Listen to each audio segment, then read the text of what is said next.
தங்கம் விலை ஏறினதுனால சூரியவர்தன் யாரும் தொட முடியாத உயரத்தை தொட்டுட்டான். இந்த சாம்ராஜ்யத்தை கட்டி காப்பாத்துறதுக்கு 5 பார்ட்னர்களை 5 தூண்களா பயன்படுத்திக்கிட்டான். பார்கவ், ராஜேந்திர தேசாய், ஆண்ட்ரூஸ். சூரியவர்தனுக்கு இருந்த பெரிய பலம் அவன் தம்பி அதீரா. அவனோட சாமர்த்தியத்துல கட்டின இந்த கோட்டையில சூரியவர்தனோட மகன் கருடனோட பங்கு இருந்தது. இவங்க 2 பேர் இருந்ததால KGF யாராலும் நெருங்க கூட முடியல. நான் அங்க ஏற்கனவே ஒருத்தன் தன்னோட கால் தரத்தை பதிச்சுட்டான்னு அவங்க யாருக்குமே தெரியல.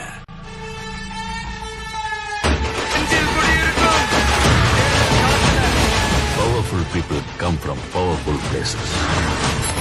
ஆண்ட்ரூஸ் எப்போ பாம்பேயை லாலிபாப் ராக்கிக்கு அந்த சமுத்திரம் கூட சின்ன குளம் மாதிரி ஆயிடுச்சு.